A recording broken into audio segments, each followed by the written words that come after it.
Shalom saudaraku, senang rasanya kita dapat bertemu kembali dan saya selalu berharap Anda semua tetap bersukacita dan penuh semangat. Renungan hari ini dengan tema ada upah dalam melakukan kebenaran. Mari kita berdoa untuk mengawali renungan hari ini. Allah Bapa yang kami puji dalam nama Tuhan Yesus Kristus, Engkau adalah Allah pemelihara hidup kami. Kami senantiasa mengucap syukur atas segala kebaikan dan kasih-Mu yang kami rasakan dalam hidup ini. Bapa, pada saat ini kami mau mendengarkan sabda kebenaran firman-Mu. Mari Tuhan berbicaralah dan kami siap mendengarkannya. Roh Kudus akan menolong dan memampukan kami untuk kami bisa mengerti lebih dalam lagi akan kebenaran firman-Mu. Dalam nama Tuhan Yesus Kristus, kami berdoa. Haleluya. Amin. Saudaraku yang terkasih, tidak mudah menjadi orang benar. Jauh lebih mudah menjadi orang yang membenarkan diri. Menjadi orang benar berarti hidup sesuai kehendak Tuhan. Sedangkan membenarkan diri adalah hidup sesuai kehendak diri sendiri. Apa penyebab orang lebih senang untuk membenarkan diri? Jika demikian halnya, apakah yang harus dilakukan agar kita dapat menjadi orang yang benar? Mari kita baca Mazmur pasal 5 ayat 12. Sebab Engkaulah yang memberkati orang benar, ya Tuhan. Engkau memagari dia dengan anugerah-Mu seperti perisai. Saudaraku, di dalam bacaan firman Tuhan dikatakan, Tuhan memberkati orang benar dan memagari mereka dengan anugerah-Nya seperti perisai. Ya saudaraku, berkat Tuhan akan selalu ada bagi orang benar. Itu sebabnya tidak ada alasan bagi kita untuk menjadi ragu hidup dengan benar dan sesuai dengan standar firman Tuhan. Jangan takut saudaraku, untuk kita hidup menjadi berbeda dengan orang dunia. Karena sesungguhnya di dalam kebenaran Tuhan, kita bukan lagi menjadi orang dunia, tetapi menjadi orang yang dibenarkan di dalam Tuhan Yesus. Kita tidak akan rugi lagi, sebab Tuhan sendiri yang menjamin masa depan kita. Tuhan akan memberkati usaha pekerjaan dan keuangan orang-orang yang benar dan jujur. Tuhan akan memberkati pasangan yang hidup dalam kekudusan. Dan Tuhan akan mempromosikan dan mengangkat karir orang yang berintegritas. Saudaraku, inilah janji Tuhan, mau sesulit apapun keadaan kita saat ini, Dia Tuhan tidak pernah meninggalkan kita. Kita tidak akan meminta-minta, sebaliknya Tuhanlah yang akan membuat kita memberi pinjaman bagi orang lain. Kita akan dijadikan oleh Tuhan untuk menjadi saluran berkat bagi banyak orang. Tetaplah hidup dalam kebenaran Tuhan, saudaraku. Maka Tuhan yang akan menjaga hidup kita. Dan kita tidak akan pernah tenggelam oleh apapun juga. Karena Tuhan yang akan menjadi pelindung dan menjadi pembela kita. Ketahuilah saudaraku, salah satu konsekuensi hidup dalam kebenaran itu adalah selalu jujur dalam bertindak dan selalu jujur dalam bertutur kata. Matius pasal 5 ayat 37. Jika ya, hendaklah kamu katakan ya. Jika tidak, hendaklah kamu katakan tidak. Apa yang lebih daripada itu berasal dari si jahat. Saudaraku, dalam zaman sekarang ini sangat sulit mencari orang yang jujur dan berintegritas. Berintegritas itu adalah apa yang dikatakan, itu juga yang dilakukan atau yang diperbuatnya. Artinya, tindakan dan perbuatannya itu seperti yang ia katakan. Banyak orang berkata tidak mau, tetapi dalam perbuatan dan tingkah lakunya sangat menginginkan atau sangat mau. Bahkan orang cenderung memilih menyelamatkan diri sekalipun harus melakukan dosa. Mereka jauh lebih takut kehilangan harta, kehilangan jabatan, kehilangan kehormatan, dan kehilangan teman daripada berpegang pada kebenaran.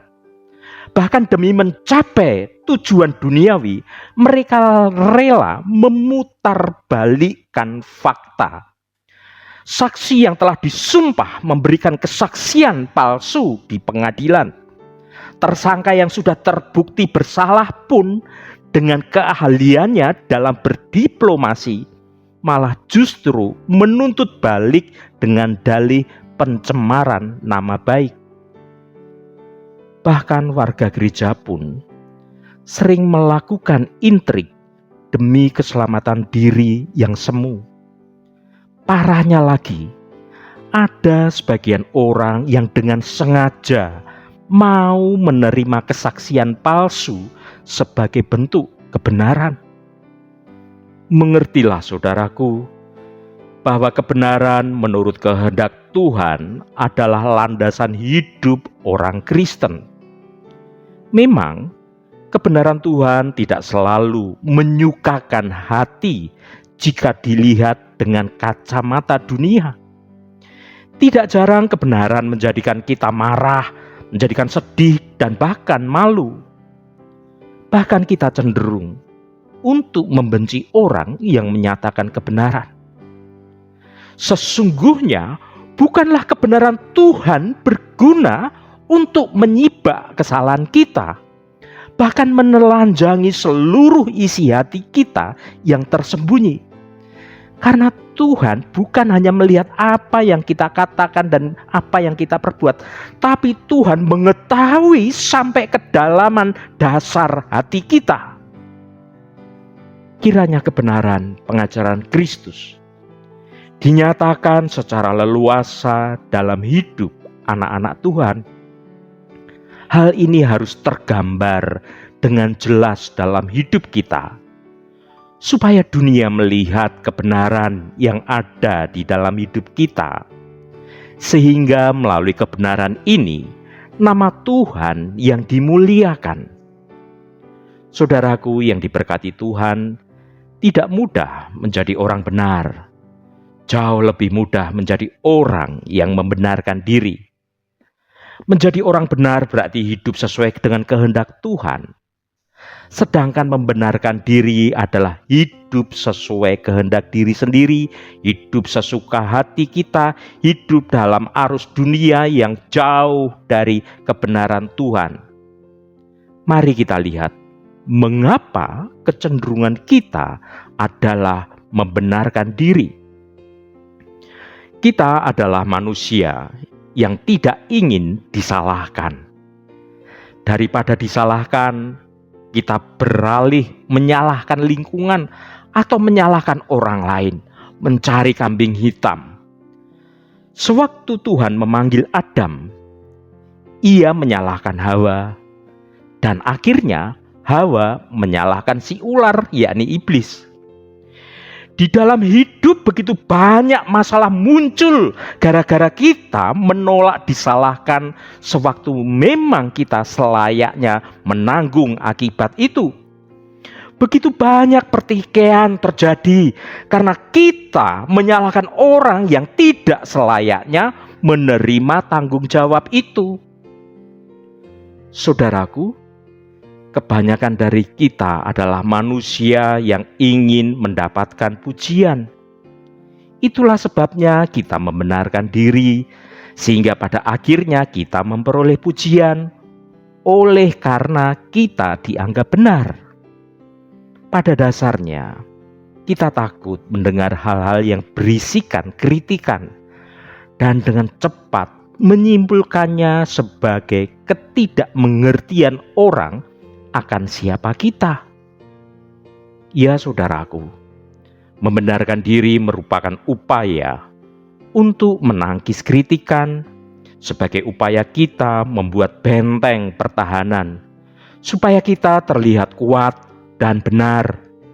Padahal, di saat seperti itulah kita sedang dalam upaya yang penuh kepalsuan. Kita adalah manusia yang sesungguhnya tidak mudah percaya pada niat baik orang. Itulah sebabnya apapun yang dikatakan orang, bila tidak berkenan di hati, dengan segera disimpulkannya sebagai niat buruk. Kita tidak percaya bahwa sesuatu yang tidak menyenangkan di telinga kita keluar dari niat baik dan untuk kebaikan kita. Itu sebabnya kita membenarkan diri dan menolak komentar orang yang tidak berkenan. Jika demikian halnya, apakah yang harus dilakukan agar kita dapat menjadi orang yang benar? Mari kita baca Mazmur 92 ayat 12 sampai 15. Orang benar akan bertunas seperti pohon kurma, akan tumbuh subur seperti pohon aras di Lebanon. Mereka yang ditanam di bait Tuhan akan bertunas di pelataran Allah kita. Pada masa tua pun mereka masih berbuah, menjadi gemuk dan segar, untuk memberitakan bahwa Tuhan itu benar, bahwa Ia gunung batuku, dan tidak ada kecurangan padanya. Amin. Saudaraku, bacaan Mazmur ini telah mengajarkan bagaimanakah kita dapat menjadi orang benar. Orang benar akan bertunas seperti pohon kurma, akan tumbuh subur seperti pohon aras di Lebanon. Mereka yang ditanam di bait Tuhan akan bertunas di pelataran Allah kita. Pada masa tua pun mereka masih berbuah, menjadi gemuk dan menjadi segar, untuk memberitakan bahwa Tuhan itu benar, bahwa Ia gunung batuku dan tidak ada kecurangan padanya. Ya saudaraku, orang benar akan bertunas dan bertumbuh subur di dalam iman. Pertumbuhan adalah tanda adanya kehidupan. Jika kita hidup di dalam Tuhan, maka kita akan bertumbuh pula dalam iman dan dalam hidup kita sekarang ini. Pertumbuhan rohani diukur lewat pertumbuhan iman. Orang yang tidak bertumbuh, maka dia akan hidup dalam kecemasan, sebab ia mengkhawatirkan segalanya yang telah terjadi dan yang akan terjadi dalam hidupnya. Kita mengupayakan segalanya seakan-akan semua bergantung pada kita. Tetapi pada faktanya, Tuhanlah yang telah menentukan dan yang akan menentukan segalanya dalam hidup kita. Tugas kita adalah beriman sepenuhnya kepada Tuhan saja dan percaya pada kasih setianya Tuhan saja. Saudaraku, orang benar adalah orang yang hidupnya tidak bercela, yang melakukan firman Tuhan dalam hidupnya. Untuk menjadi pelaku firman Tuhan diperlukan tindakan iman yang nyata dalam hidup kita. Sebab berkat itu sudah disediakan Tuhan. Sedangkan bagian kita adalah mengambil berkat tersebut dengan cara menjalani hidup sebagai orang benar. Maukah kita melangkah untuk mengambil berkat itu atau tidak? Melangkah berarti mau melakukan apa yang diperintahkan Tuhan. Contoh, Alkitab menasihati kita untuk tidak menjauhkan diri dari pertemuan-pertemuan ibadah. Maka kita pun harus setia beribadah kepada Tuhan dengan sungguh-sungguh, menghargai waktu dan menghargai kesempatan yang Tuhan berikan untuk kita bisa datang beribadah. Sebagai penutup renungan hari ini, saya sampaikan kepada saudara semua bahwa ketika kita melakukan firman Tuhan, selain kita akan diberkati Tuhan, juga akan disebut sebagai orang yang berbahagia atau menikmati kebahagiaan hidup. Orang yang benar akan menghasilkan buah yang lebat dan segar. Sebaliknya, hidup orang yang membenarkan diri dan berjalan dalam kecurangan akan menghasilkan buah yang pahit. Tuhan menyediakan upah dan berkat bagi kita yang mengasihi Tuhan dan hidup dalam kebenaran Tuhan. Saudaraku, ambillah berkat Tuhan itu dengan cara hiduplah dalam perkenanan Tuhan. Haleluya, amin. Mari kita tutup renungan ini dengan berdoa. Allah Bapa yang kami puji dan sembah dalam nama Tuhan Yesus Kristus, terima kasih atas kebenaran firman-Mu yang sudah kami dengar pada hari ini. Bapa, terima kasih untuk renungan hari ini yang sudah mengajar kami, untuk kami bisa menjalani hidup sebagai orang benar. Kami mengerti bahwa ada upah dan berkat bagi orang yang benar. Tetapi tanpa kami sadari, seringkali kami jatuh dalam dosa karena kami gagal dalam penguasaan diri dan jatuh dalam hawa nafsu dan hidup menurut keinginan daging. Karena dosa inilah yang telah menjadi penghambat berkat Engkau turun dalam hidup kami. Kami membutuhkan pertolongan Roh Kudus agar memampukan kami untuk membangun hidup rohani kami berjalan dalam jalan kebenaran Engkau.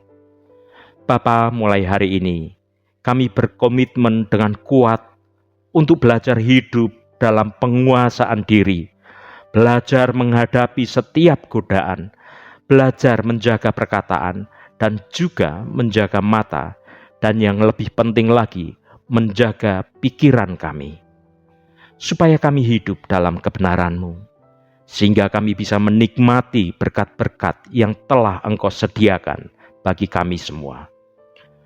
Terima kasih Tuhan, terima kasih segala hormat, pujian, dan ucapan syukur hanya bagi nama-Mu yang kudus. Terima kasih Tuhan. Saudara, bukalah hatimu dan tengadahkan tanganmu. Terimalah berkat Tuhan. Tuhan memberkati engkau dan melindungi engkau. Tuhan menyinari engkau dengan wajah-Nya dan memberikan kasih karunia. Tuhan menghadapkan wajah-Nya kepadamu dan memberikan damai sejahtera. Berkat anugerah dari Bapa Surgawi, cinta kasih karunia dari Tuhan Yesus Kristus, dalam persekutuan dan penghiburan Roh Kudus, menyertai kita semua sekarang ini dan sampai selama-lamanya. Dalam berkat Tuhan Yesus Kristus, haleluya, amin. Puji Tuhan, saudaraku semua, saya percaya firman Tuhan hari ini sudah menjadi berkat yang akan menuntun hidup kita semua. Roh Kudus senantiasa menolongmu, Roh Kudus senantiasa menuntun hidup dalam jalan kebenaran, dan hidupmu hanya mengandalkan Tuhan saja. Jangan takut dan jangan khawatir saudaraku, ada Tuhan yang mengasihimu dan memelihara hidupmu. Haleluya. Jangan lupa bagikan renungan ini pada saudara, pada teman, dan pada sahabat Anda, agar mereka diberkati juga melalui renungan ini. Sampai bertemu kembali. Shalom, Tuhan memberkati.